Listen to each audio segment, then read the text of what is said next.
Assalamualaikum and welcome to the Book of Jake. I'm greeting you in the Arabic form because it's Ramadan and I woke up really early, and this whole podcast is about waking up early. But before that, my name is Jake Abdullah. Welcome to the Book of Jake podcast. I think it's episode 9, 10, okay, 10, episode 10.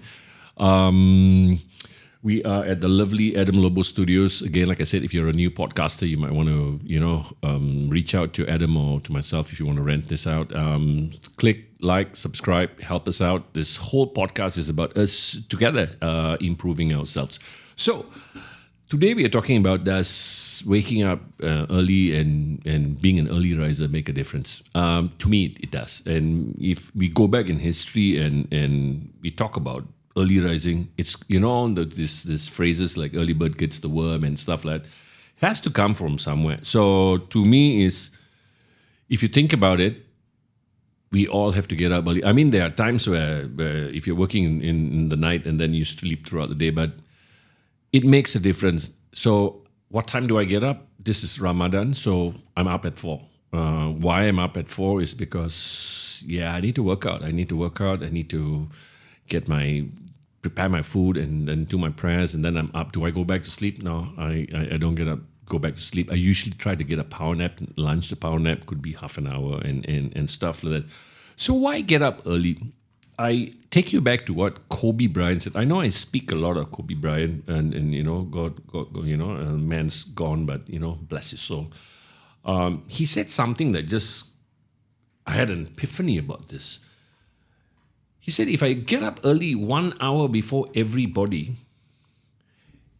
and this is amazing, I think about it, and I work out earlier than everybody, that means I have 1 hour ahead of everybody for 365 days of the year. If I do it, that's 365 hours. You compound that over 5 years, I'm way ahead of everybody.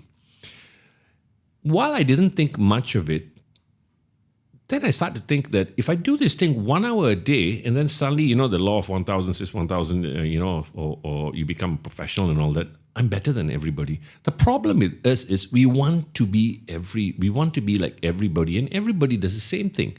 The greats are early risers, like I read about, what is it about the early hours that is amazing? Have you ever wondered when you get up in the morning, suddenly you feel that you can do more? You feel like the hour there's more to the hour. You feel, why? You're not distracted. Because the other parts of the day, you get a message, your girlfriend will WhatsApp you, then you have to check your DMs every 24 seconds. You have to check your TikTok whether somebody liked it, and you're so distracted. But when you get up in the morning, it's sort of a zen, if you've done your prayers or your meditation or stuff like that, you are actually reaping the benefits of a very clear mind, because as you get up, as you rise, suddenly you can see things more clearly. So what I do is, before I sleep in the night, I prepare what I'm supposed to do in the morning, and I get up in the morning and I'm doing it. So what time do I get up if it's not Ramadan? Usually before 6. So it's 5:30, or my first personal training is at 6 o'clock, so I got to be up by 5:15. So do I personally like getting up early? No. Although I'm an early person, but no, especially if like a Liverpool game at 4 o'clock, and then it goes till 6, and then there's extra time, then you beat Chelsea, and sorry, that was a dig, but you know what I'm saying. So if you embrace the early hours, if you embrace the prayers, if you exercise, the meditation and all, and you unlock the sunrise, you watch the sunrise. A lot of science talks about us actually gazing into the sunrise in the morning, which is, to me, it is brilliant, because you're absorbing light, There's a strange story that Max's reverse is actually 6 a.m. That's why Ananda Krishnan, I don't know, I heard that. So that's brilliant also. So, you're talking about a couple of things that I want to talk to you all about. Is the science of waking up in the morning is our bodies are wired to respond to light. We are actually light and darkness. That means we get up in the morning, we are awake. But if you get up at 10 o'clock when the sun is up, or 9 o'clock when the sun is up, you're not going to reap the benefits. Your circadian rhythm is also messed up. People are jet lagged and stuff like that. It's because it's messed up. So we don't want that. And that has a heavy impact also on your hormones. So that's why I try to keep as regular as possible. Get up at 6, try to get to bed by 12. Usually I get about 6 hours, but sometimes it's tougher than that. So a couple of things. It's habit forming. If you're not doing this, you're going to struggle a little bit. So one person I learned from is actually Mark Wahlberg. Mark Wahlberg started the 4 a.m. club, which is brilliant. And I said, why is this guy waking up at 4 a.m.? Oh, because, then you start to make the excuses. Oh, he's a celebrity, he can do it. But I actually believe that he doesn't have to. He's a celebrity. He's already made his millions. How many more millions do you need? Why is he doing this? Because he wants to improve. So I started getting up at like 4:15, 4:20. It was a bit tough because I sleep late, because some days I got martial arts class and stuff. But 5 o'clock is to me my golden hour. I'm up by 5. I'm, try not to touch my phone, and drink water, relax a little bit.